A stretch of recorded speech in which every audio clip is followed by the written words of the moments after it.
Hello.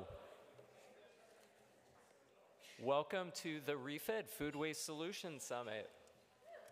Glad that you all are here. We are still waiting for people to trickle in from the field trips, but we have a number of speakers, and so we want to get things rolling here.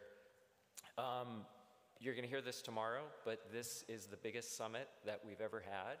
We have more than 700 people here, which is amazing, so it's going to be a great few days. We're glad you're here. We're going to get things started on a high note, though, with something that we haven't done in a while at the summit, which is our international showcase. Basically, what's going to happen is I'm going to hand over the mic to our speakers here. They're each going to have 10 minutes to talk to you about the work that they're doing in their countries. And then what we're going to do is they're going to gather at the tables in the back of the room after all the speakers have gone, and we're going to do sort of a meet and greet and Q&A. I will tell you that a few of the speakers I have not been able to track down, so I'm going to have to click through some slides to get to the next speaker. We may then have to go back if they show up, so just bear with us for that. And then afterwards, at 6 o'clock, we have our happy hour reception, which is going to be just down the hall there. So I am excited to introduce our first speaker from Australia, Stephen Lappage.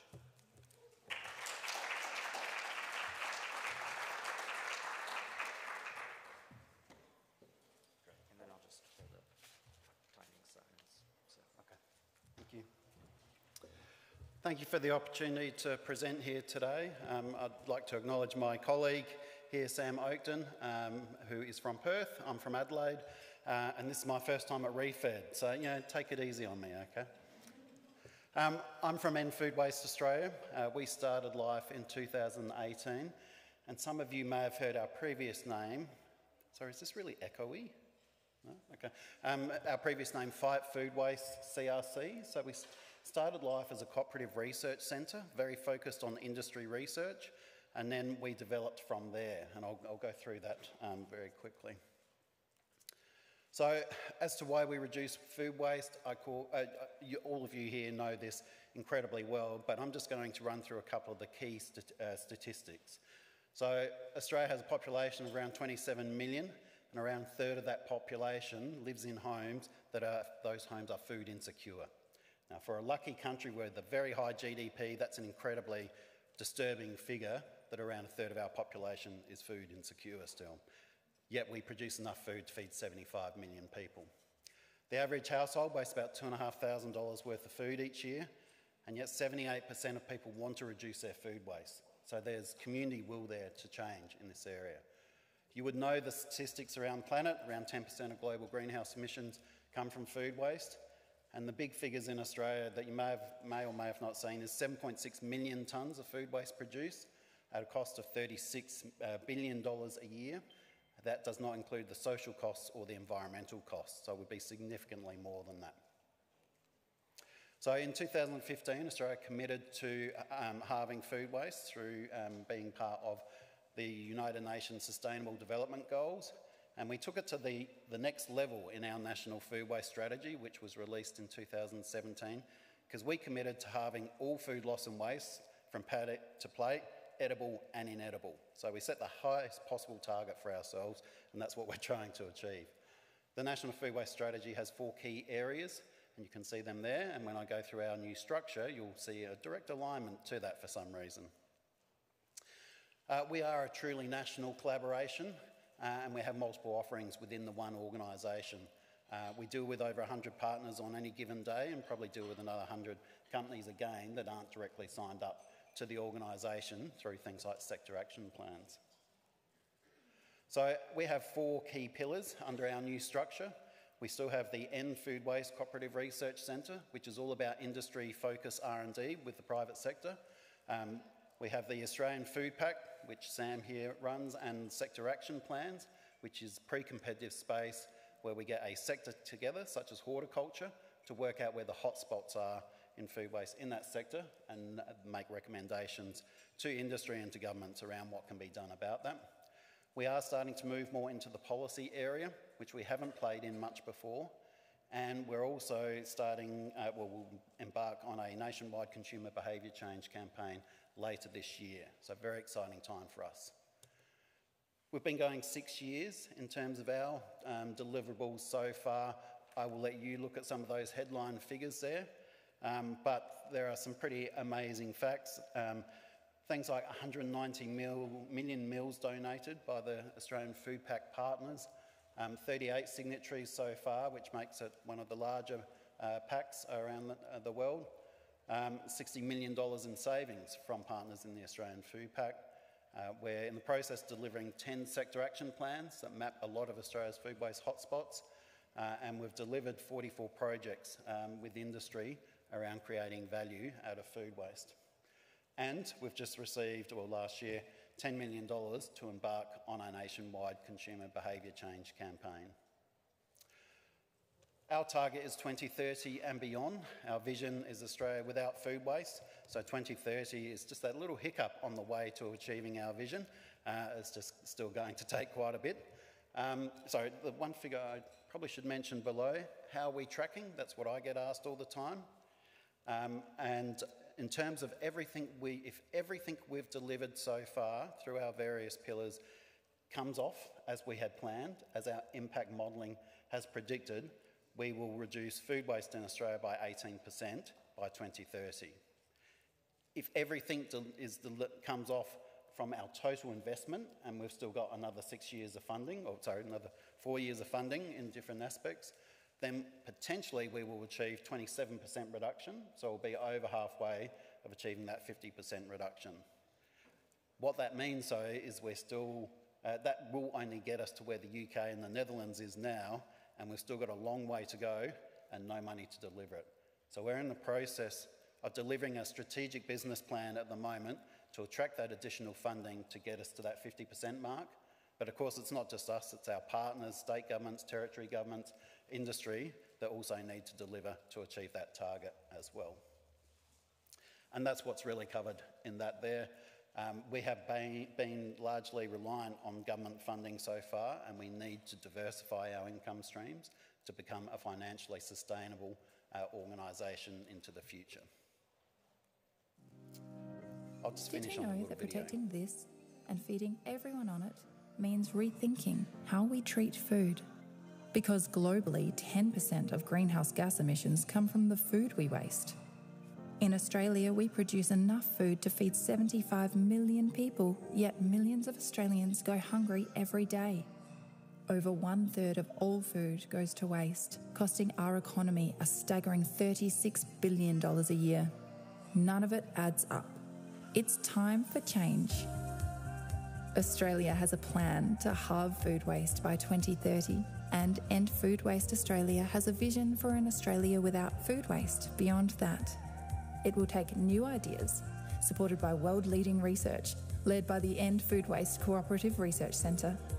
It will take bold industry action, from farm gate to plate, through collaboration with the Australian Food Pact. It means improving our food system through innovation, partnerships, and policy development, and changing behaviours in our homes and businesses to help save food, money, and our planet. There's more to be done, and we're here to help. Ending food waste starts with all of us. To get involved, visit endfoodwaste.com.au. And I'll leave it at that. Thank you.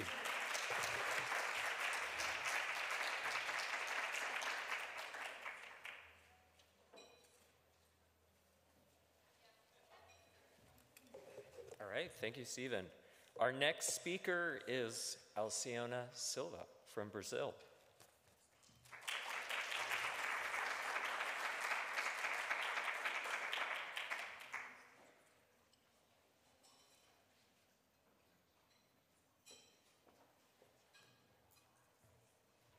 Good afternoon, everybody. Thank you very much for having me and the opportunity to bring some initiatives from Brazil related with food loss and waste.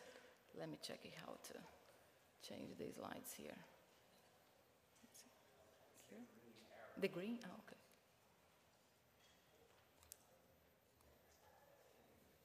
Green? No. Next.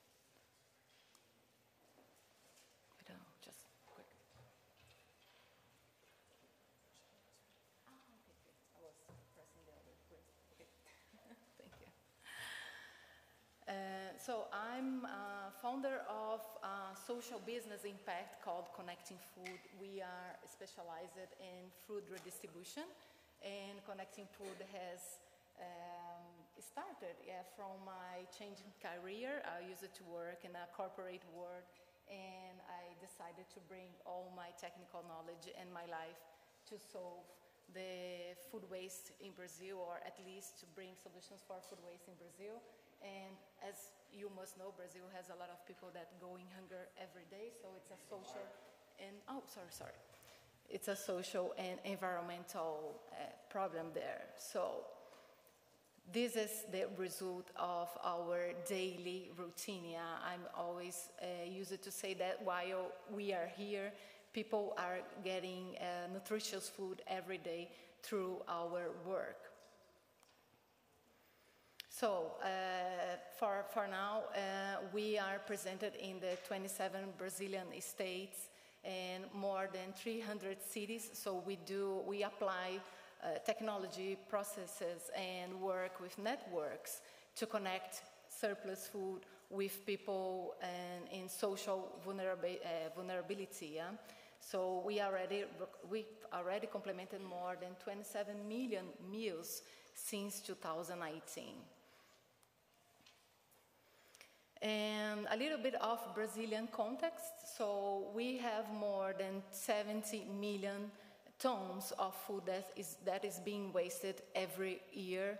And at the same time, more than 33 million people that go to hunger every day. We have more than 60% of the population of Brazil, is 125 million people, that has some level of food insecurity. So in Brazil, this is a really, really huge social problem, the case of hunger, yeah. So the food redistribution agenda is one of the solutions where it's a huge opportunity to minimize the impacts of hunger in Brazil, yeah.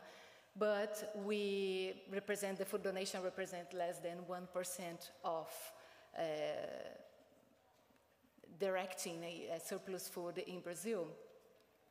So we like to compare with our colleagues from Mexico that are here. Gabi is here.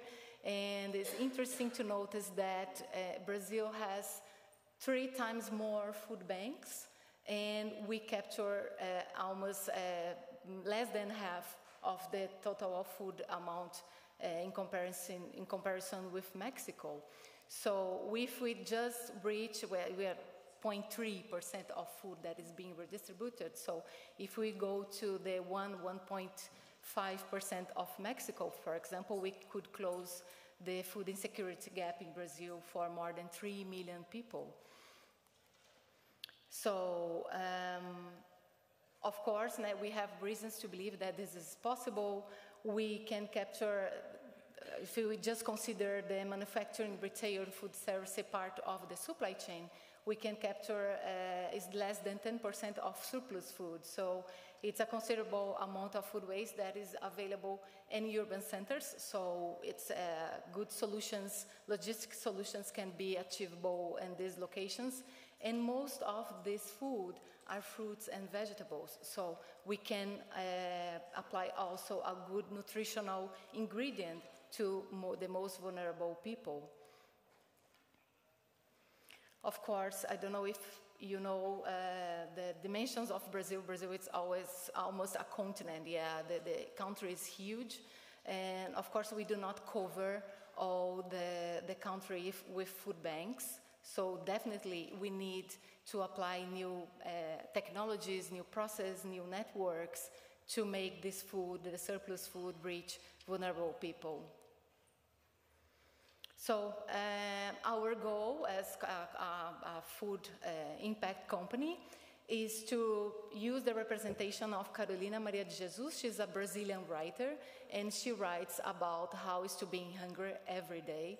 So she represents for us the 33 million people that go hunger every day in Brazil.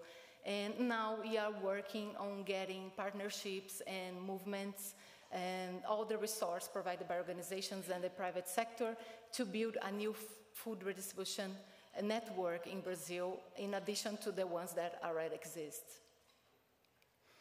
So I'm a co-founder as well of Todos à Mesa. It's a movement with more than 30 private companies that now are working on the redistribution agenda, advocacy, and raising awareness about this subject in Brazil. Todos à Mesa exists for more or less 2 years. And we are working together with Bain & Company. It's a strategic partnership that now we are running studies about the best redistribution models and the most effective scenarios for applying these new redistribution centers. Is that, as far as I know, it's a unique study in the world about a strategic company running numbers and the scenario for improving a food redistribution center system in a country. If anyone needs to know more about that, I'm super glad to share more details.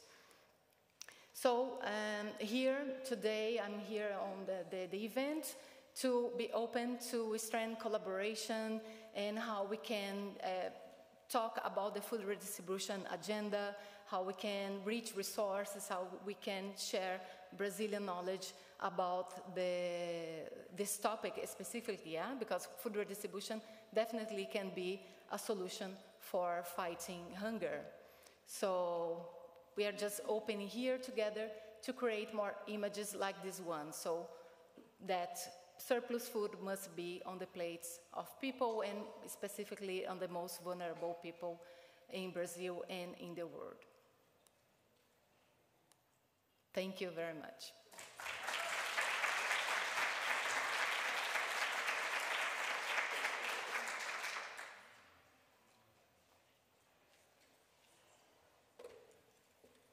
So next up, Canada, Jessica Regan.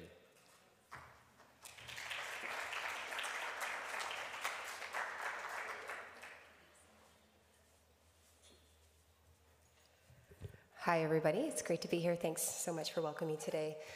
So I'm Jessica Regan. I'm the co-founder and CEO of Food Mesh. We're based in Vancouver, the Pacific Northwest. And I'm here to talk about the untapped food recovery opportunity. I know a lot of us work in food recovery, but I'm here to talk about some of the stuff that's a bit more invisible.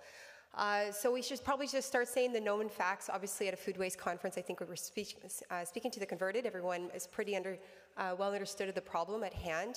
Food waste, over a third is wasted. In Canada, actually, that's over half of our food that's grown is either lost or wasted along the supply chain and value chain.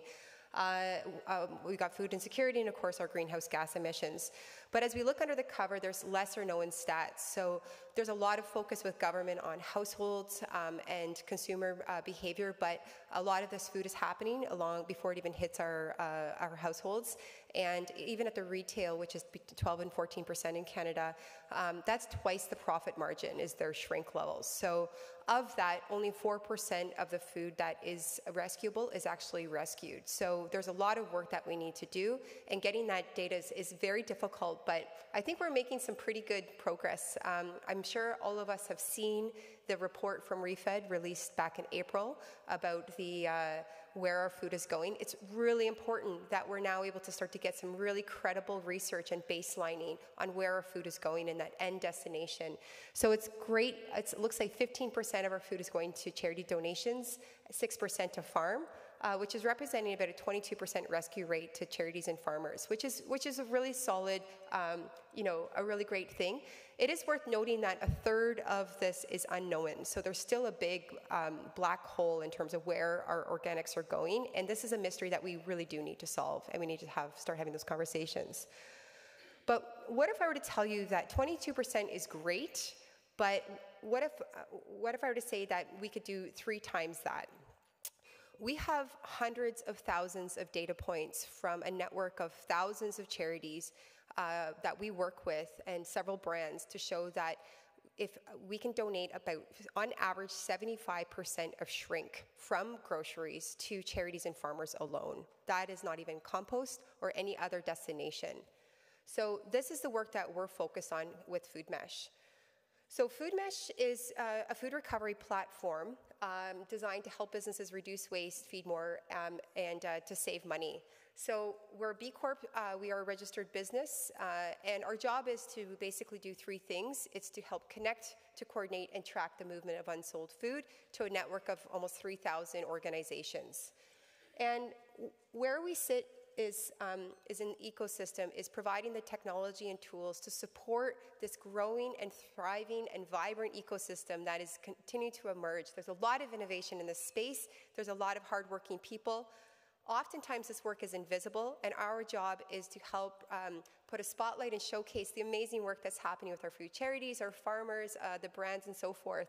And we kind of sit below the waterline to help support, connect, and really to really create those connections and make sure it's done carefully, responsibly, and reliably. And so we build software and services to help businesses. We have a couple of different ones. We have a surplus marketplace to sell or donate large volume ad hoc products. We have organic managed services, which I'll go to in a minute. And we also work with districts and governments that have targets to help businesses reduce their food waste, but they really don't know where to start. Getting data and supporting the IC&I sector is extremely difficult. So we work as a subcontractor to district governments and help support the ecosystem. We do advocacy if they have a new bylaw. We have like a hotline, a surplus hotline where we'll connect to if there's a local solution provider like Too Good To Go or Flash Food. Wherever we can help create those matches, our job is by providing referrals and tracking that movement. But I really want to talk about more on the food waste generation side, because there's a lot of untapped food, as I mentioned, a lot of opportunity that is going wasted. So this is an example of our network here. We are mostly in the Pacific Northwest, but we do have dabblings into the States and across across the East. So this marketplace is a B2B ad hoc large volume marketplace. It allows you to create private networks so that you can list your product safely, you can track your tax receipts and things of this nature. And also now we have some food banks that are using this to license to redistribute to their networks. So they will, they have wholesale purchasing, so they'll buy all the product with their purchasing power, then use our marketplace to share with all their smaller agencies so they can all unlock that the discounted prices. So this is one of the things we do, but our bread and butter is we're on managed food recovery services, working with retail and organizations that need ongoing managed services, because networks are dynamic. It's not a set and forget. You can't just set up a donation program and think that it's going to continue to manage carefully and consistently. There's a lot of staff turnover. Sometimes the charities need support if their truck breaks down or there's a volunteer that can't show up. We need to make sure that there's somebody else that is vetted who's going to show up on that day so the system doesn't fail. So we support the charities, the farmers, and we make sure we do the store training to make sure that they're absolutely maximizing and optimizing what's going to these charities and farmers. And then we do the measurement. Our take on this is actually we buy the data inputs from the charities that are picking up from the organizations. And we do that for two reasons. One, because it confirms service schedule confirmation that they picked up the food, and we can say to the retailers that they have over a 95% success rate on their scheduled pickups. But also as a social impact business, it's important to give reliable income to these organizations that are hugely valuable in providing real public benefit to us. And so we share about a third of our revenue to these organizations to help provide predictable revenue, and they don't become insolvent, because I see them as very important aspects and contributors and solution providers. So here's a quick case study of an organization we started working with. We started working with them at the end of 2018. They thought they had a donation program in place because they've been donating to, some of the stores donate many years. So as we looked into it, they were only donating less than 5% of their organics. Over the 4 years, we were able to reduce what was going to landfill by 70%. And we have about a third going to charities, a third to farmers, and this number continues to improve. And, you know, we're often having to have conversations with CFOs on the business case for food recovery. Why would you pay someone to manage a donation program? Well, you know, there's a lot of considerations, but there's the social impact. This one we do every year. We do a snapshot for this organization, and so they can see the impact that their decisions are making. And at the bottom there, the data input stipend, that's over 4 years. That's gone to a network of about 200 charities. Some of them are getting $5,000, $6,000 a month, and that's allowing to hire a driver and have operational predictability, which is really important and undervalued in my view. Of course, there's the environmental impact. What's really interesting about this is, though, despite growth and adding more stores, they've seen a net decrease in their greenhouse gas emissions. And the reason why is because the more you go up the hierarchy or the scale, the less tons there are. So for every 100 tons of retail food waste, if you were to donate it to charities, there's significantly less greenhouse gas emissions. So there's a very strong environmental case. And then finally, there's the financial piece. And this is the really important aspect for a lot of the retailers, that you have the sustainability team really wanting to do net zero, but the CFO's putting the brakes on, or somebody's putting the brakes on. But now we start to look at the invoices from haulers. We start looking across all of their outlets, and we can say quite confidently that food recovery makes a very strong business case. We can show financial savings across the board, even when they're paying their charities to pick up this food, which is a very unique model, but we've proven that it actually benefits. It's a win-win-win situation. So overall, our network impact, we've rescued over 33 million kilos and 50 million pounds rescued in the last 6 years. We're doing, on average, a rescue rate of about 1 million meals a month to our network of about 3,000 organizations. And so I'll leave you with the last question here.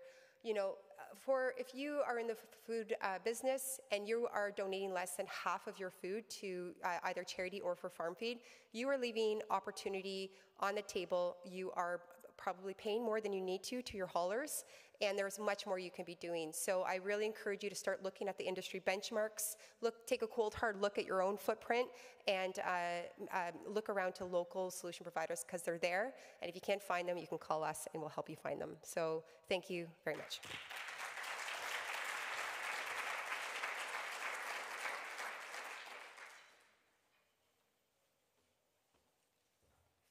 I don't know if Mariana is here. Oh, perfect. Mariana Jimenez from Mexico. What's this big button here? Thank you.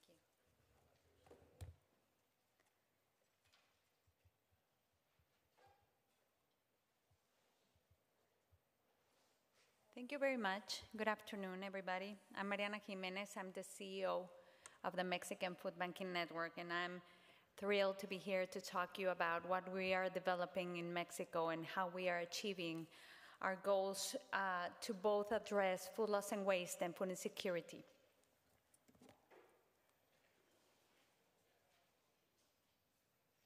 Okay, first I'm going to tell you a little bit about Mexico's context, the global context. You know, we're all now experts in that matter.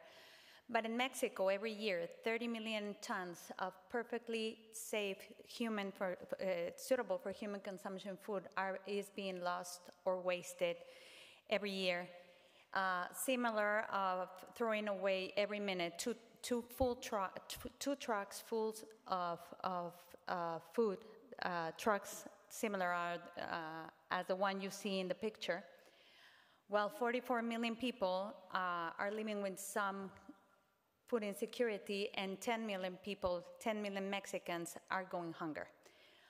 That means that 1 out of 3 Mexicans are experiencing food insecurity in this moment, while 38% of all the food that is being produced in Mexico is going to waste.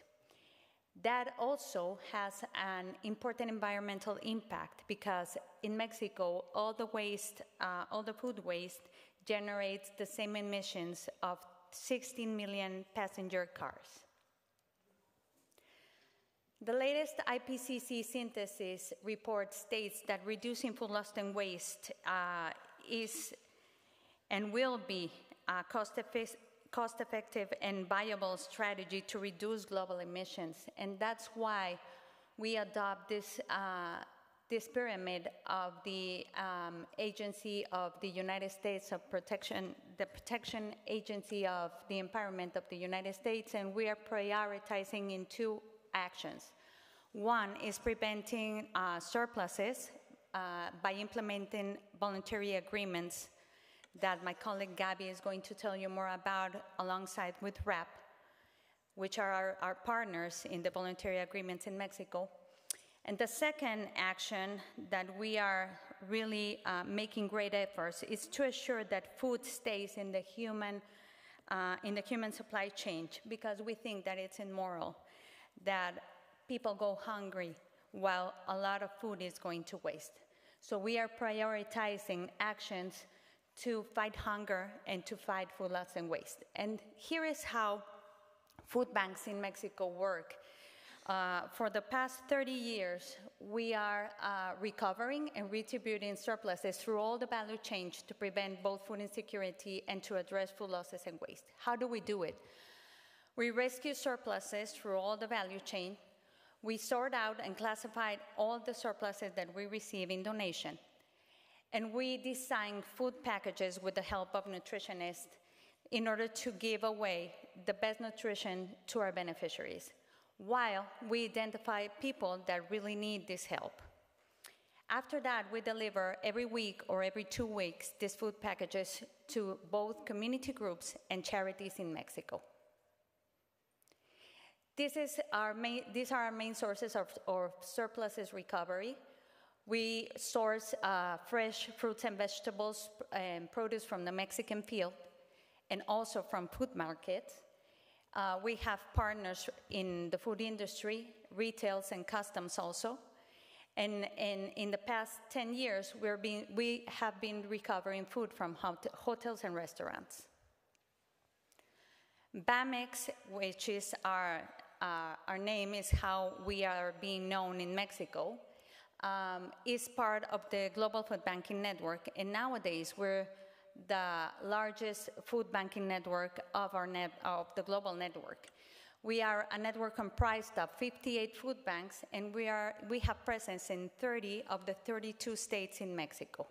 We also have a small food bank in Kitsania, which is a center for children that seeks for giving them education for them to stop normalizing food waste and hunger as they grow up. In 2023, we achieved to prevent 172 million kilos from going to waste. Most of those kilos come from the Mexican field. 45% of this food comes from the Mexican field. We try to rescue more food from the field, but it's really expensive in Mexico to recover food produce. The problem in Mexico is not about scarcity, it's about resources. We need more resources to continue recovering more food where it is being wasted. With all this food, that it only represents 0.8%, not even the 1% of all the food that is being wasted. We feed 2 million people in food insecurity in Mexico. They are in more than 6,000 community groups and more than 2,000 charities. We also measure our environmental impact. Since 2022, alongside with the Climate Tech Core Zero, we have quantified the positive environmental impact delivered from our food rescue work. And based in these measurements, we have managed to generate carbon credits. We are the first worldwide organization that generates carbon credits from food rescue. In the last 3 semesters, we have avoided more than 370,000 tons of CO2 equivalent emissions from being generated. Nowadays, food banking, we see food banking as a solution to food insecurity and climate change. If just 1/4 of the food that currently is being lost or wasted in the world would be recovered, we could feed more than 870 million people, which means we could end food insecurity by recovering only 1/4 of the food that is being wasted worldwide.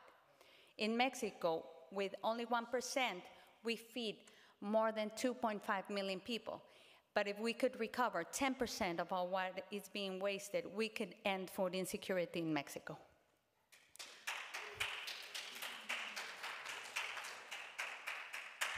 Thank you. Food banks, including the Global Food Banking Network and its partners working in 50 countries, are one of the only global organizations that are actively reducing food loss and waste at scale. Last year, GFN's global network helped provide food to 32 million people, while helping avoid 1.5 million tons of CO2 equivalent. BAMEX represents 30%, about what is being recovered in the Global Food Banking Network. We now know that with additional policies, investment, and action, we can greatly expand the amount of surpluses food that is being collected and redistributed. BAMEX right now represents a sustainable solution that involves several actors to elevate and commit the action of food system transformation, including food loss and waste, and to cut emissions to address climate change. Our ambition for the next 5 years is to feed 5 million Mexicans in food insecurity, recover at least 400,000 tons of suitable for human consumption food from all the value chain, and avoid around 480 tons of CO2 equivalent emissions. With the cooperation of all our stakeholders, we know that we, food banks, play an important role in achieving SDG 12.3 through reducing food loss and waste by 50%. These are the main goals, the SDGs that we're aligned to, but we mainly work for peace. Hunger is one of the cruelest expressions of violence in the world. Fighting hunger is a way to contribute to peace in the world. Peace understood not as the absence of conflict, but the presence of justice. Muchas gracias.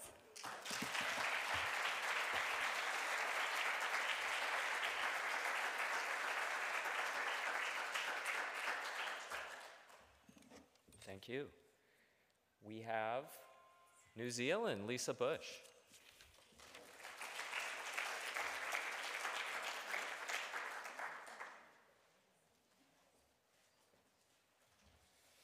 Excuse me, I've got this huge MacBook because my son stole my iPad. So I'm going to try and make it work. Oh, kia ora everybody. I'm from New Zealand. I'm not sure, but I think I'm the only one here, although, oh, you did? Was it your pin on the board this morning that I spotted another Kiwi on the board. Oh, brilliant. We're a long way from home, but really excited to be here. I am the research and policy lead for the New Zealand Food Waste Champions in Aotearoa, New Zealand. And I'm speaking to you today about one of our programs, which is the Kai Commitment. It's our voluntary agreement for food businesses to reduce food waste within their business, but also across the supply chain. And the word Kai comes from the Māori word for food. And so when you're saying Kai Commitment, you're committing to food. Right, so just a little bit of background about our organisation. Sorry, I've gone too far. How do I go back? Here we go. So we are a national independent charitable organisation that holds a whole of food system lens on food waste and its impact on the environment, on people, and our communities and our businesses. Excuse me, I've just got things popping up on my screen, which is really not helpful. Okay, we have 3 different strategic pillars that we follow. We work really hard to connect the sector. In New Zealand, food waste really is only just coming up in the public consciousness as a sustainability issue. And lots of people are working on it, but not a lot of people know who's doing what. So one of the first things that we are trying to do is to try and identify where people are, what they're doing, and how we can work together. The second one is activating industry, which is the Kai Commitment, which I'll talk to you about. And that is really just focused on how businesses and their behaviours contribute to reducing food waste and how they can work across the supply chain and work with consumers as well. The third one is advocating for change, so making sure that we have the right policy settings so that food waste reduction can be done faster and better. I want to talk to you just quickly about that advocacy piece on policy. There's quite a lot happening in New Zealand on policy at the moment. We have, in the last 2 years, 2 years ago, New Zealand's policy addressing food waste was pretty much non-existent. We didn't have a definition of food waste to build any kind of policy on. We didn't have national reduction targets for methane in our climate strategy. We didn't have a baseline, so we don't really have the same level of data that some of the people have been able to express today because we don't know what our food waste losses are. So once we get our baseline, we'll be able to build our business case and our case for action much more strongly. We don't really have much in the way of funding for large-scale national operations, but we do now have some things coming in. So that was 2 years ago, and now I'm pleased to be able to say that through the hard work of our organisation and many others and government, we do have a national food waste definition.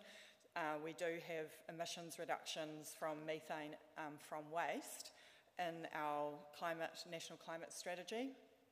We have food scraps collection being rolled out to households nationally, and we have a much larger investment in behaviour change programs from government. And so within this window of opportunity and sort of policy attention, the KAI commitment was established in 2022. So this is our activating industry pillar. The KAI commitment's a voluntary agreement. We have focusing on our large businesses who want to lead in reducing food waste within the organisation and across the supply chain. We're a small, tight-knit group. We've got 8 members, and even that was really hard work. But we're really working really well together in terms of having one-on-one relationships, which has been the sort of the ticket to progress. Having trusting relationships where people can just pick up the phone and discuss a particular problem or how to implement the program has meant that businesses are really taking ownership of the program.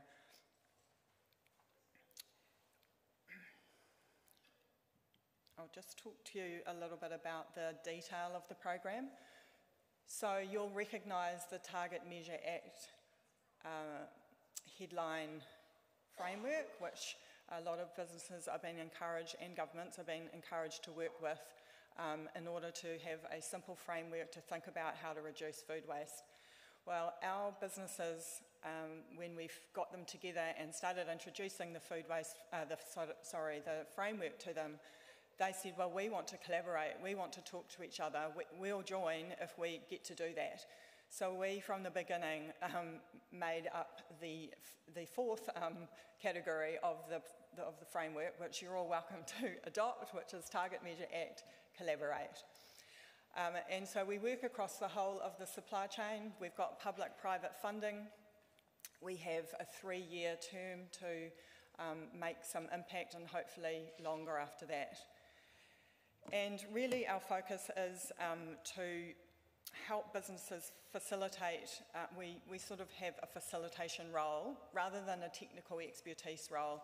Our offering to businesses is really around the facilitation of building in that Target Measure Act framework into their business, whether it be from the boardroom right down to the factory floors, and having a culture of food waste reduction. And so our mantra to businesses is, when we're talking about the framework, is where is the waste, what's driving it, what can be done about it, and who do we need to talk to get started. So we try and keep it really simple because our businesses are really busy. They've got huge amounts of sustainability issues competing with food waste, so we try just to keep them on track with a simple framework. Our long-term goal is for this to become business as usual, and we really focus on the fact that although there might not be a really easy to package up ROI on food waste reduction, there is business benefits, there is profitability gains, staff engagement, and consumer expectations are being met. I don't know who was on the tour with me on the convention centre work that they're doing on food waste here, but you can see the staff engagement, you can see the excitement of the people that want to do something in their work to do better and be part of a company that's bringing that opportunity to them. Just touching on measurement, I won't go through this with you, but it's just an example of what our businesses get. So we help the businesses gather their data, we help them understand what they want the data to tell them, we help them figure out what are the most important sites to be measuring if they're not going to do everything, and then we report back to them using a third-party data analyst, and they receive a report that looks like this. We debrief them on that, and then this flows into their actions. So then they will come up with a food waste reduction plan in order to go ahead and go into the year with a new plan, and then we measure it again at the end of that year so that we can see if we've made impact.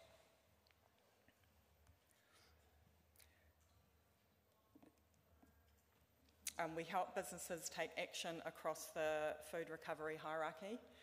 You'll all be really familiar with this, but many of our businesses were really focused on donation and donation to animal feed and to people. So it's been really interesting to talk to the businesses about prevention, pure prevention, making sure that they're forecasting and their businesses are looking at it from what they're bringing into their business as well. Finally, I just want to talk about the latest project that we have got going, which is a collaborative supply chain project on bread waste. This shows you that by the time the bread waste gets into the bin, it's actually used up most of its embodied emissions that come from producing that bread.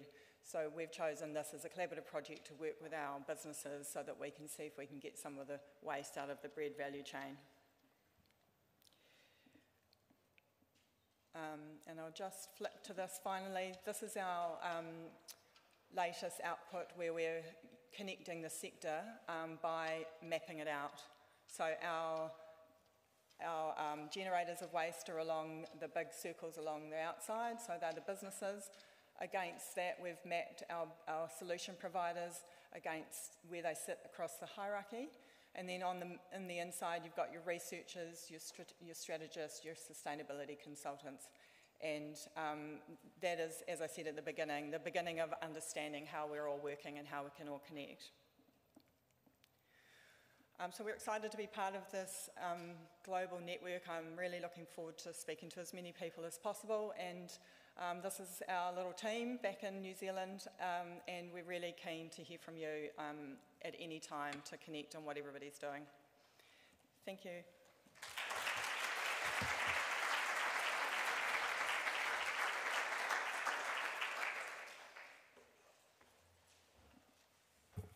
I don't know if Laura is here. Laura Shun?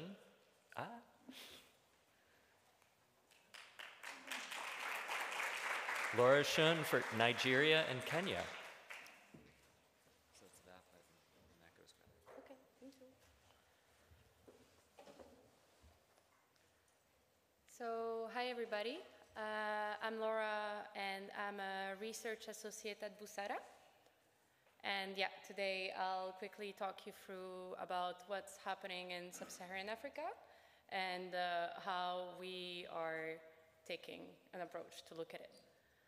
So Busara is a research and advisory organization that takes behavioral science to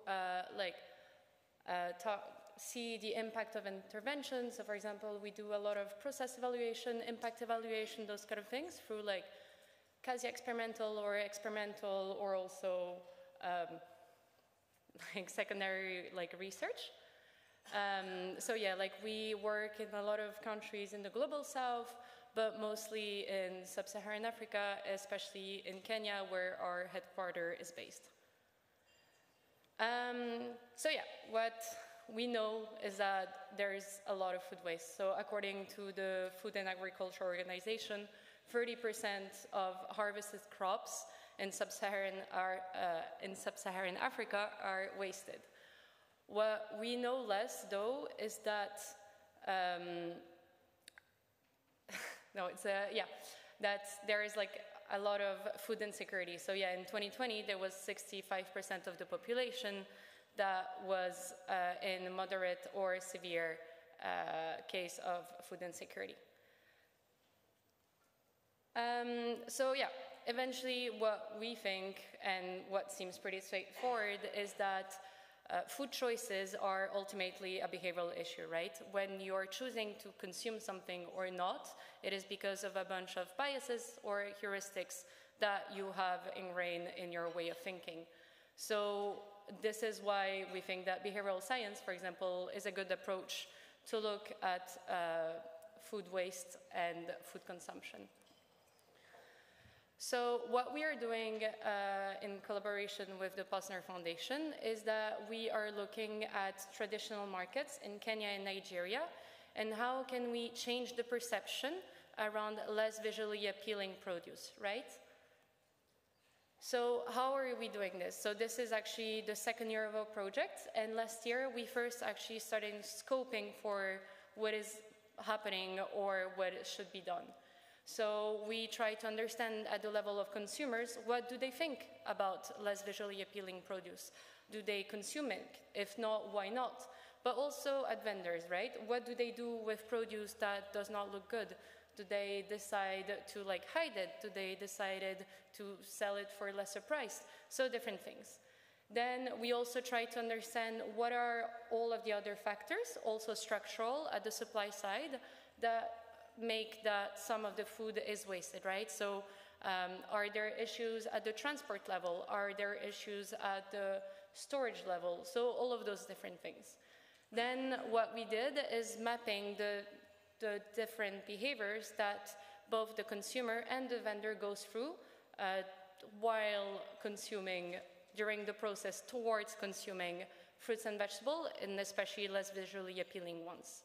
So finally, what we did last year is that we tested in lab, and what we mean by in lab is that we brought in participants in a control environment, which is a room with a bunch of laptops, and asked them, like, show them a bunch of different interventions and try to see which one actually have the bigger impacts on their behavior and their perception and attitude towards less visually appealing fruits and vegetables. So what did we find? Actually, one fun fact is that people often perceived less visually appealing produce, fruits and vegetables, as the ones who had received the most pesticide, which is funny because when less visually appealing produce is marketed here in the US or in Europe, it's often the whole organic factor, right? But actually in Kenya and Nigeria, produce that looks weird it looks weird because it received too many pesticides. Another thing that was actually very much valued was that the health aspect, right? People thought as well that less visually appealing produce had less nutrients, but also that it's perceived as something that is for the less fortunate, right? So yeah, people had a bunch of negative perceptions that were mostly linked to the freshness and the health of the produce. So yeah, that's what happened at the consumer level. At the vendor level, we learned that actually vendors do not want to show their produce. They decide to hide it, just mainly a reputational aspect, right? They don't want to risk losing customers just because if they have a bunch of produce that is not healthy or is not fresh, then people will not come back to their stall. So that's what happened at the urban market. They hid it. In the rural markets, instead, what they did is that they actually sold it out at a lower price. So yeah, as you can see, there's a bunch of perception things that are happening and on which we can work towards, changing those perceptions. So yeah, let's quickly look at, again, what are those barriers above the vendor and consumer sides. One are those high aesthetic standards that make that people don't want to buy. The other one is also because vendors, they buy in bulk, they're like not able to properly forecast how much they're gonna sell or not, or how much less visually appealing produce they're gonna receive or not. So there's overstocking issues that leads to waste. And then also, yeah, we know that fruits and vegetables, especially if not well stored, are perishable and have a short shelf life. So if people are not willing to buy those less visually appealing produce, then they're gonna go buy it very quickly. So what are we doing now? So what we are doing is that we said earlier that we try to test a bunch of different interventions in the lab. So now we selected some of those interventions that were the most successful, and we're actually trying to see on the ground how is it actually working in practice, because there's a difference between a controlled environment and a real market environment. So what we decided to do is in three things. The first one, a market activation. So we want people in the market to know what's happening. So we want them to notice that, for example, there's banners and things like that. So through games and banners, we're trying to tell them, okay, pay attention to those products. They're different, but they work. Then another thing that we had learned in the first phase is that vendors were not necessarily well equipped in marketing this less visually appealing produce, right? We saw that they hid it or that they sold it for lower. But how can we help them to still sell the produce and at the same time not having to like lose money? And then what we also saw is a lot of misconception around this less visually appealing produce. So through like a bunch of flyers and posters and other like messaging that is informational, we are trying to raise awareness and yeah. So we are gonna do a randomized control trial to understand what is the real impact of those interventions. And yeah, and see whether this can be scaled at the grassroots level. And another thing that we're also trying to do is that there is a lot of small interventions that are done like a very informal level. So we're gonna collect those into a toolkit. So again, grassroots organization can like develop those at a larger scale. So thank you very much.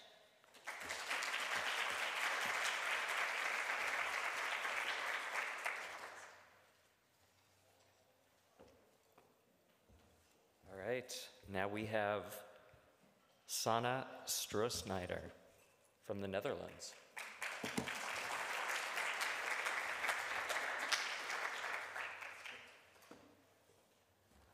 Well, first of all, compliments for pronouncing that last name. That you did very well. My name is Sanne. I'm from the Netherlands. I have two jobs, actually, which I try to combine. I work at Wageningen University in research, but at the same time, I'm part of the team of Food Waste Free United. It's the green thing? Yeah? Yeah, perfect. And if I listen to actually all the excellent previous speakers, I'm so aware of that we are all on this journey. And some started really early with the journey, like the Netherlands. Others started at a different point. But I think really sharing what we come across while we're traveling, all the bumps and the curves and the shortcuts that might be there, that's really what this event is going to be about. And I'm really excited about that. So our initiative in the Netherlands is called Samen tegen voedselverspilling, which translates in excellent English to Food Waste Free United. And it's important, especially in the setting here of the US, to realize that the Netherlands is part of the EU. And the EU has a strong regulatory approach to food resource use efficiency and is currently under negotiation for mandatory targets for each member state. Heavily debated, results of elections weren't great, we'll see what comes up, but although there are a few countries that are well ahead, most of European countries are actually not so well positioned to deliver on SDG 12.3. The majority of member states have actions in place, but not at national strategic level. Monitoring and evaluation is also quite limited, so there is a lot of work to be done. There are a few countries that lead the pack. I'm proud to say that the Netherlands is one of them. UK is doing really well. I still hope you come back into the EU, so I am mentioning you. I would vote for it.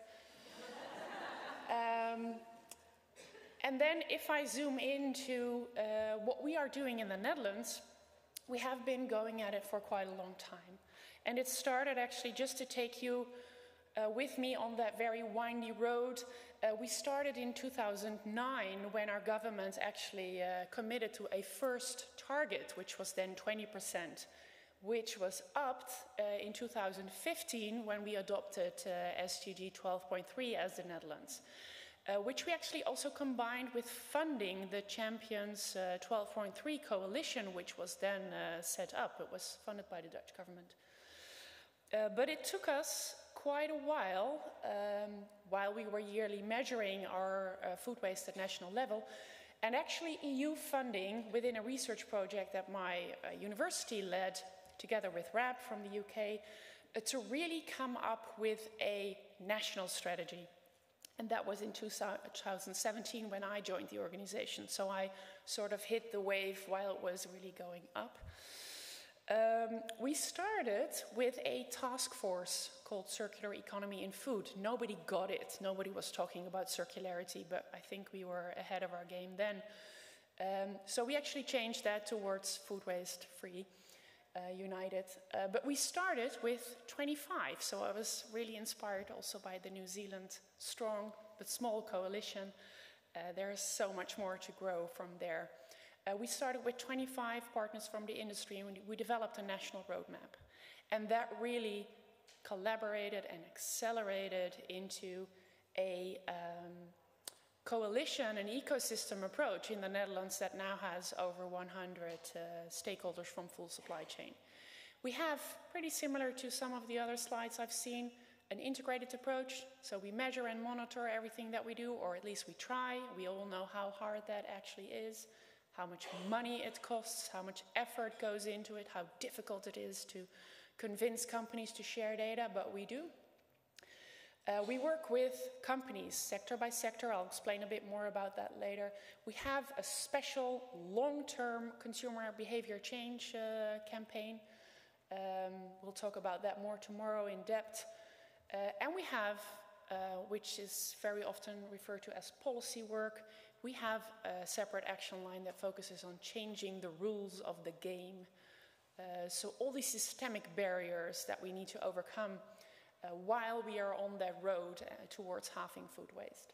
And the target for the Netherlands is actually 1 million tons that gets lost and wasted somewhere in our supply chain.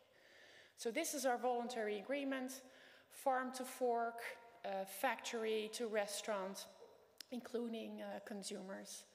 And I'm just going to share a few examples of work that we have done that delivered some tangible results. Thanks.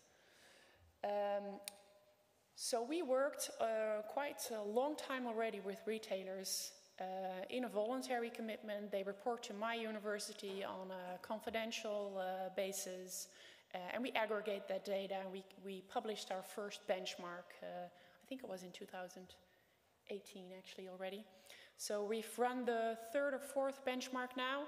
And what it really did, in addition to delivering us statistics as to how far we are on that target, which is now 17.4% of reduction since 2018, it showed all the individual retailers, and we cover over 80% of the Dutch market, where their hotspots are and how they are doing compared to the rest.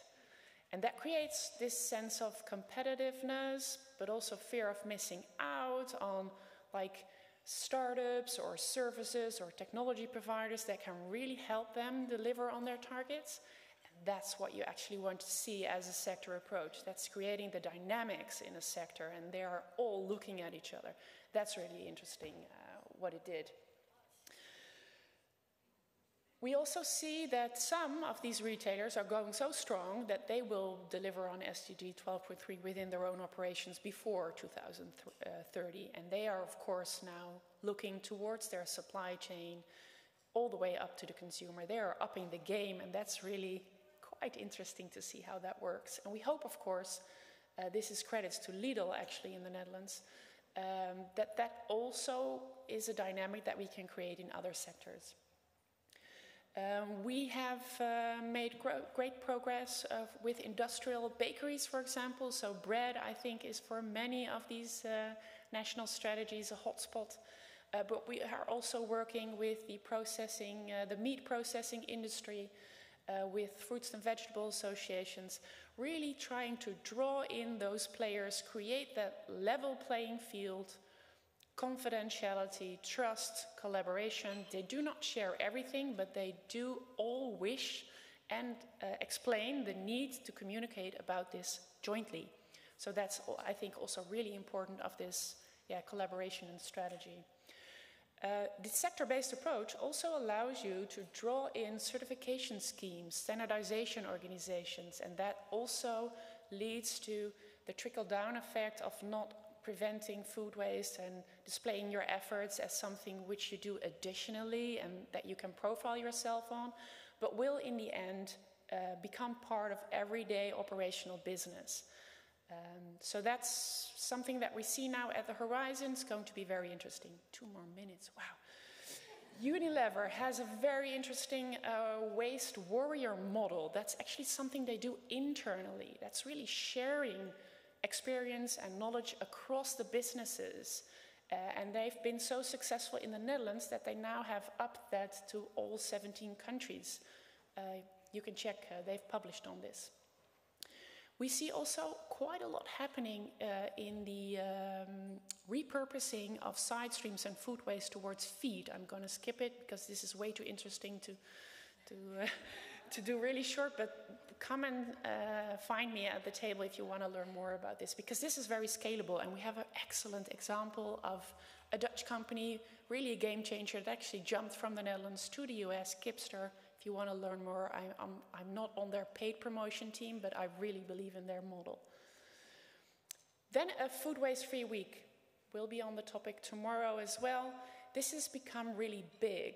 We've reached over almost 7 million Dutch people. We only have 17 million.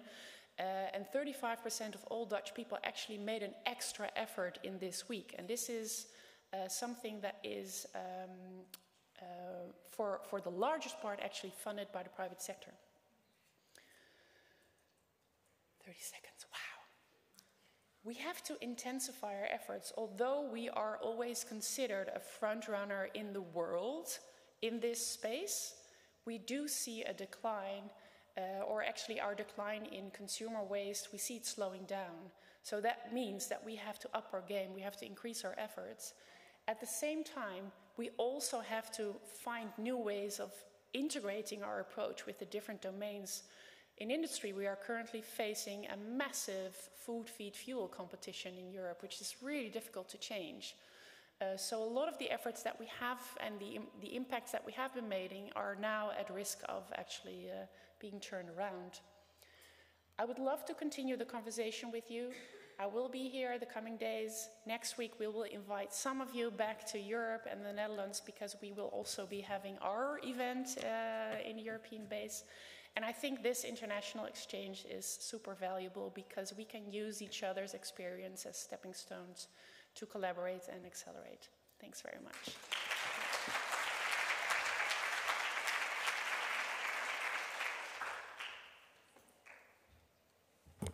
Do we have turkey in the house?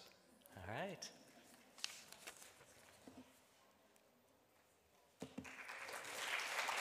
I apologize. I did not make sure that I could pronounce your name correctly before, so I'm going to say Zeynep Özkan. Yes. All right. Thank you. Thank you very much. It's the screen button to move. Okay, thank you very much. Good afternoon, everyone. It's It's a very high point for my career to be here in the United States to discuss food loss and waste, because while we were planning the strategic document and action plan for Turkey, we were looking all these international cases, your strategies, New Zealand's, Australia's, America, United States, every country in the world who were more ahead of us. And Turkey began its journey in 2015 with its G20 presidency to combat with food loss and waste. And with its efforts, the technical platform on measurement on food loss and waste on FAO headquarters in Rome was established. Today I'm going to talk about what we had done so far and what is the situation of food loss and waste in Turkey. So Turkey waste, you know that Turkey is one of the biggest agricultural producers in the world. Number 1 in Europe and the top 10 in the world, according to the World Bank numbers. But we waste in 2021 18.2 million tons of food, which is equivalent to 606,000 garbage trucks. And as we can see from the other presentations, bread is the most wasted food, although it is considered as holy. And as we produce a lot of fresh fruits and vegetables, almost half of it goes to waste. And the food waste in service sector wastes a lot, and the beverage sector is also. So what we had done, as I mentioned, that we have researched and analyzed the current strategic documents of all other countries, and we have conducted our own stakeholder consultations, and with our provincial directorates of the ministry, we had sent surveys to the field. So according to the survey results, we have seen that mostly fruits and vegetables are wasted, and there is a high waste of food in the hospitality sector, in the food services. And the lowest income groups are also wasting their food, and also the highest income group also wasting their food. So there is no difference in between the income groups. It's just their preferences and their choices what differs. And the food supply chain, of course, needs to be improved, and the food literacy, which we're giving utmost importance, especially at schools, to be improved. So this is the core of our strategy, which almost every speaker had mentioned about. So we had defined with our national strategic document on food loss and waste and its action plan, almost 96 actions, which was prepared together with FAO. So in 2020 May, we had published this action plan, and it's a multi-stakeholder action plan which defines the responsible institution and the institutions which needs to be collaborated. It's also available in English, also in FAO website too, so you can feel free to download it. So we also designed a kind of a mascot which resembles to a fresh fruit or vegetable to get the attention of children, which became really successful actually. We are still going on to the schools with our mascot, and the children are trying to be one of the food heroes which we wanted to pursue. So these are also our social media accounts, but it's all in Turkish. So we had a communication toolkit which was really gave us some advantage to disseminate our visual materials.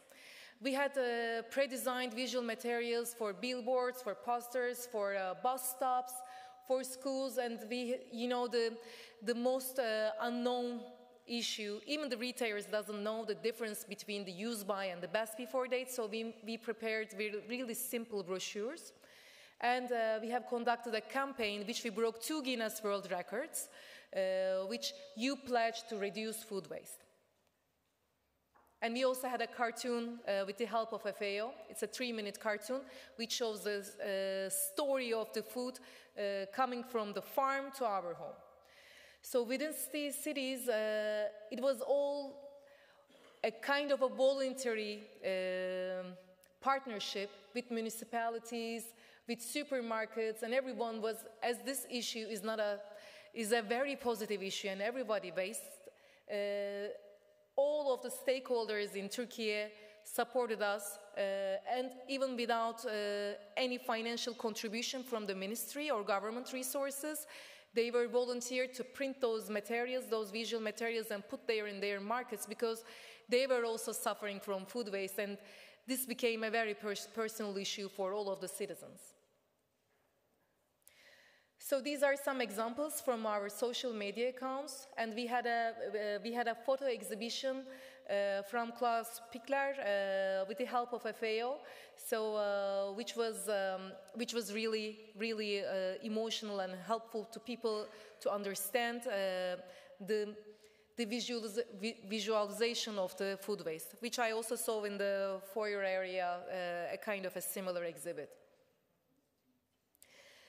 These cleaning activities are the ones that we are most proud of. Today, as the field trip, I go for the Maryland Food Bank, which was, I was really impressed with it. And they also hold gleaning activities. For our gleaning activities, we always go for the university students, especially working on food engineering or agricultural engineering. And with them, we go to the voluntary farms and glean the surpluses and then donate them to the soup kitchens or the food banks which are operating in Turkey.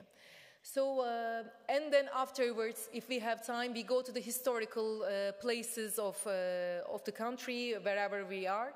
So these students, university students, gain an amazing awareness to how to combat with food loss and waste. And they also have the chance to practice the harvesting of those fresh produce. And also we hold so many kitchen workshops. We have a very diverse groups. Sometimes it's the children, sometimes it's the bureaucrats, sometimes it's the citizens, and we always look for a gender balance with that. Sometimes with famous chefs, sometimes just a very normal common kitchen. We hold those kitchen workshops and learn the ways to a waste-free kitchen. Also, we give some trainings on food safety, food hygiene rules, if they are not knowledgeable on that. And this is the Jano that I talked about. It's the mascot, so it's the children are paying so much attention to that. And these are the guidelines. Up to now, we have 10 guidelines. 5 of them are sectoral, and 5 of them are for the producing sectors. Some of them are translated to English. So, and on the right side, on your left side, you can see that they are in Turkish.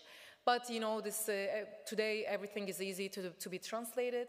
So you can feel free to download it and translate it to your own language, if you like to. We had some collaborations. For the HoReCa sector, it was collaborated with Metro, one of the biggest supermarkets in Europe. And the other one is Migros. It's to reduce food waste in the retail sector. And it's the one with the consumer guidelines prepared with FAO, logistics, composting, and everything. And as I mentioned, that we broke 2 Guinness World Records, and we, for results in 1 year, we have seen that we made some phone surveys across the country. We have seen that consumers started to waste less, and without spending even $1 million, we saw a saving of $80 million in the scale of Turkey. So we have seen that 20% rise on awareness on date labeling, best before and use by dates, and other improvements to reduce food loss and waste in Turkey. I would like to thank you and finish my words now. I'm so happy to be here. Thank you very much.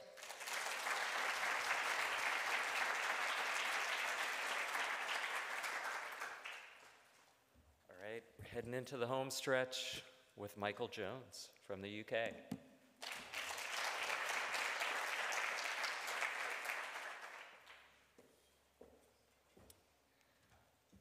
Thank you. Hello there. So yeah, my name is Michael Jones, Senior International Partner for RAP. RAP, I'm here representing the UK, but RAP is an international climate action NGO. We operate in over 40 countries around the world, and we tackle not only food loss and waste, but encourage circular approach to plastics and sustainable textiles. I'll just move on to the next slide. The big green one, I can get that one. So in terms of the presentation today, I wanted to tell the UK story. We've been hearing a lot about journeys today, and to set this in the context of food system transformation. Within the UK, we are wasters. We waste around 9.5 million tonnes of food waste each year. That's the equivalent of our national football or soccer, as you say over here, stadium, 8 times full to the brim each year. And 70% of that food waste is food that's generated in the home. We also see in the UK an increasing reliance on food banks as we have a cost of living crisis where food prices are on the up, as well as other household bills. So whilst the UK has some challenges, RAP has been on the journey for the last 20 years to address food loss and waste in the UK. And what we do as an organisation is operate in that spot between government, between business, and between citizens to really drive change. And that has enabled over the last 20 years to undertake some world-leading research into the what, why, and where food waste occurs within the value chain, to develop the world's first food waste voluntary agreement. It's allowed us to develop a citizen behaviour change programme, a national campaign. It's able us to challenge date labelling, the confusion around it, but also the extension of shelf life of products. And it's also enabled us to work and engage with government. We've got to recognise that the government have played a critical role within the UK as well, not only with supportive policy, but the development of infrastructure around food donation and the collection of food from households as well. And that environment together has really enabled impact to be achieved. And here are some of the key stats here, just to pick out a few. Post-Farm Gate, the UK has reduced food waste by 21% per capita between 2007 and 2018, with a 27% reduction in the edible parts.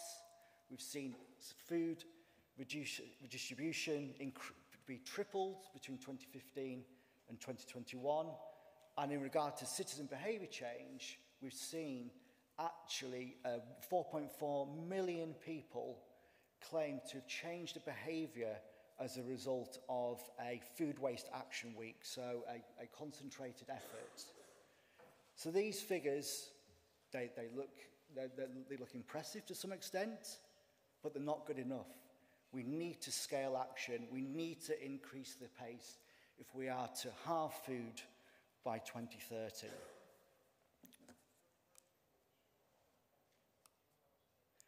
I'll get this right one day. There you go.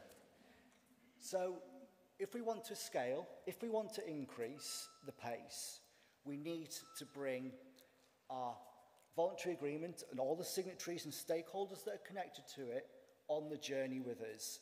And over the last 15 years or so, we've been taking small but incremental steps to bringing the level of ambition and commitment to tackling food loss and waste on the up. And the targets that we've got here not only demonstrate alignment to the SDG goal of halving food waste by 2030, but what it's enabled us to do is to move the journey on and use food waste as a conduit to tackle other metrics.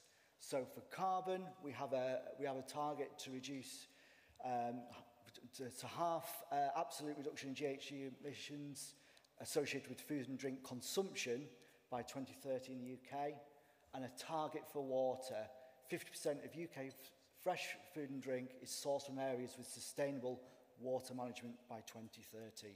So really accelerating the pace and bringing stakeholders on that journey with us. So what does this actually mean in practice? Well, for food waste, we've got to go and tackle the numbers. We need to go at what the data is showing us. So 6.6 million tonnes of household food waste. We have a campaign called Love Food, Hate Waste that operates nationally, giving lots of hints and tips to the public about what to do. But we're actually in the process of mining 15 years of experience in this space to really understand what are those transformational moments that will shift the dial even more. And we've seen, for example, working with the retailers and the supply chain, taking plastics off uncut fresh produce as a mechanism to increase the amount of loose produce that can be bought and sold, enabling the citizens to have their choice about how much they want to buy at any particular point. Alongside the Food Waste Voluntary Agreement in the UK, we have a food waste reduction roadmap. The ambition there is to have 500 of the major businesses across retail, manufacturing, hospitality and food service sector committed to target, measure, act approach, and to be part of that journey with us, we provide a lot of guidance and resources and whole suites of assets around that to enable that to happen. We're also engaged with the hospitality and food service sector, encouraging skills and training to enable those key prevention opportunities to be undertaken in that space as well. So the future is mapped out to 2030, and with this and the ongoing research, collaboration and monitoring of this exercise, we hope to make a difference. So that's food waste, and then if we connect that to carbon, it's extremely complex, but what we've been able to do here is to map out for the UK that pathway to halving emissions by 2030. You can see food waste reduction makes around 2 to 4%, but what it does is it connects a number of other dots across this mapping exercise. So it's got touch points with agriculture, it's got touch points with logistics, and it's got touch points with plastics as well. So that is absolutely critical to our journey. And what we've developed is a Scope 3 measurement and reporting protocol which allows some consistency in how we measure.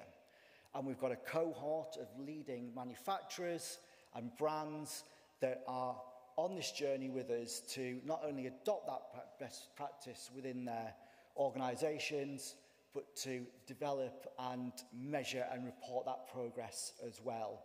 And what we want to see is that standardisation of practice as a result.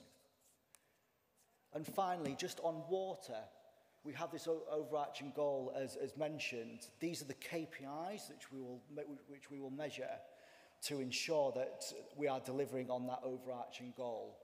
What's absolutely critical here is that we see collective action. We see water stewardship as being a key area.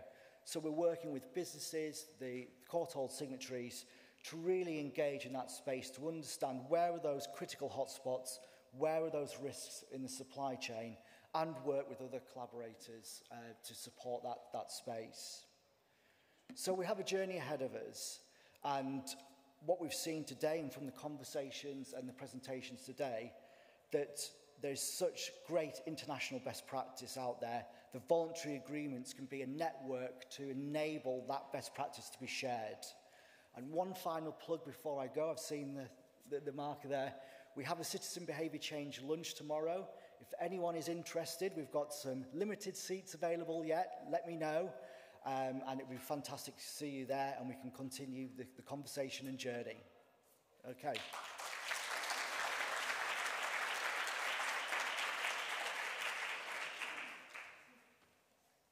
All right, and rounding things out, we have Clementine O'Connor from the United Nations Environment Program.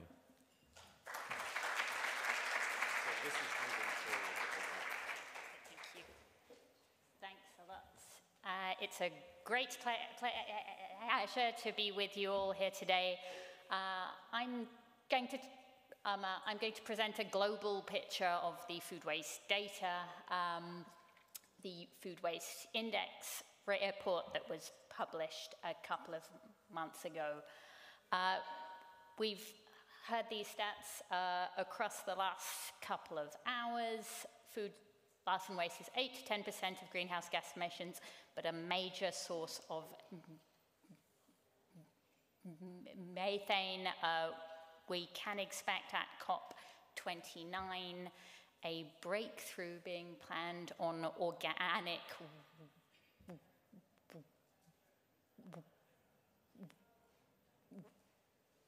waste methane. So there is progress happening there. At the same time, it's almost $1 trillion is the cost each year, while 783 million people face severe food insecurity, and 3 billion are food insecure. A quick introduction to what UNEP does in regard to food loss and waste, mandated by a Resolution 4.2. We are custodian of the Food Waste Index.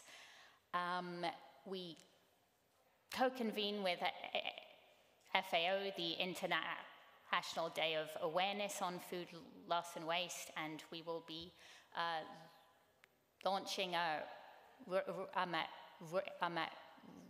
regular calls with partners so that we can work together a lot more closely in preparation for the day. So please do get in touch if that would be of interest. We convene regional food waste working groups in Africa, Asia, LAC, and West Asia. We're working with the G20 and with the UN Food Systems Summit. Food is Never Waste Coalition, and we build capacity around the world on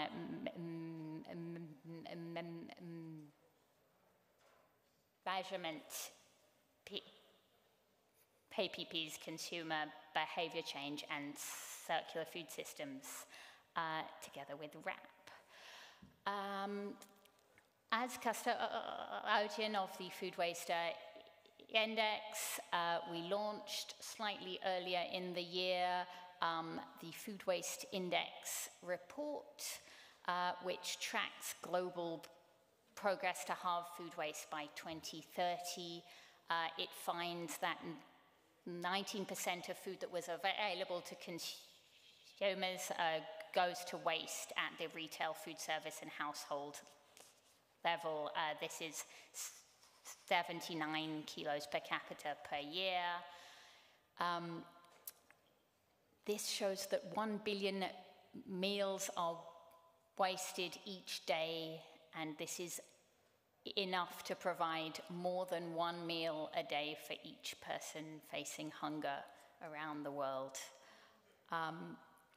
The report provides newer estimates at country level and at the global scale. It provides expanded guidance on how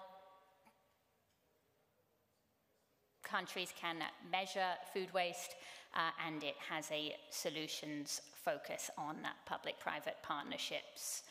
A lot of the growth in the data comes from the city level, and a lot more country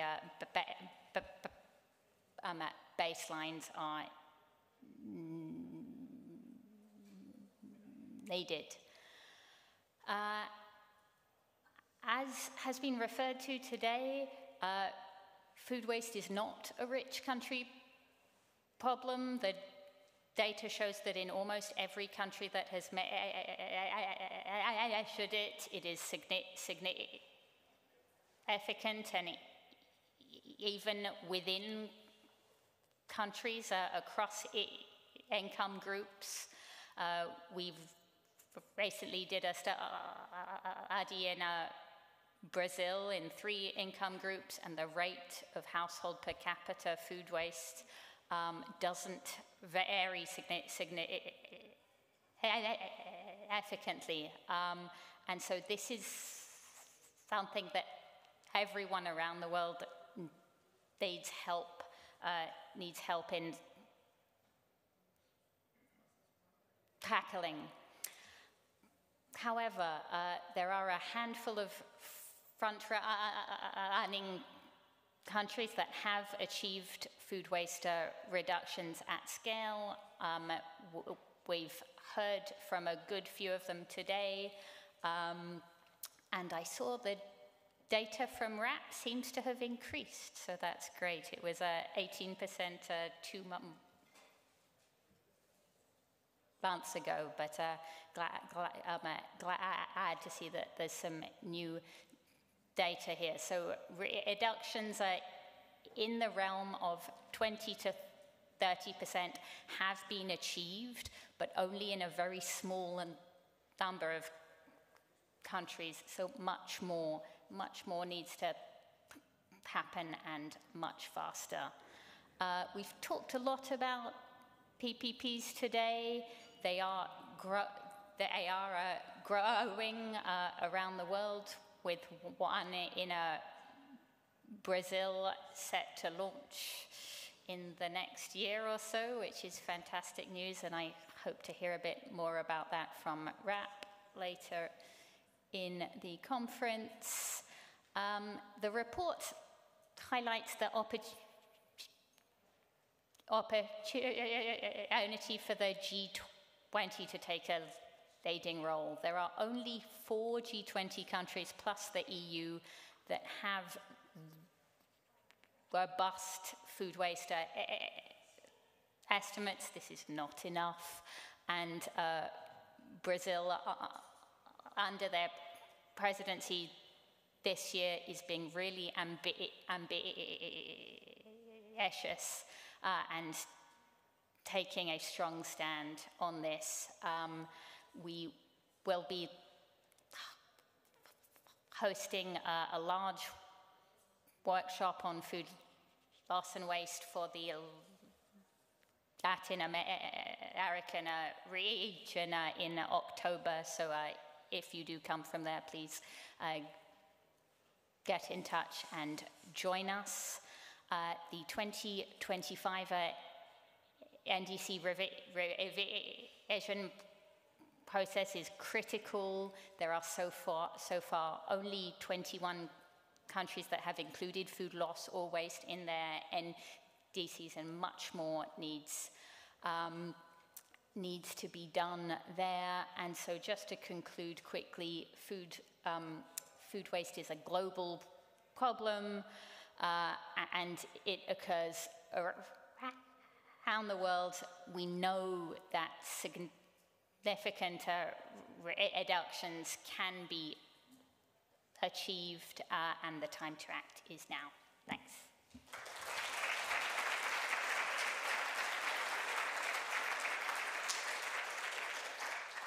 All right, thanks to all of our country representatives. We basically have just about 7 minutes. The plan was for everybody to sort of converge and just sort of meet and greet and ask questions and have discussions in this room. I will say that the happy hour is going to start down that way at 6. So you can chat here, you can chat there, whichever you prefer. There's drinks and food over there, so that may be the preference, but you have a couple minutes. So thanks so much.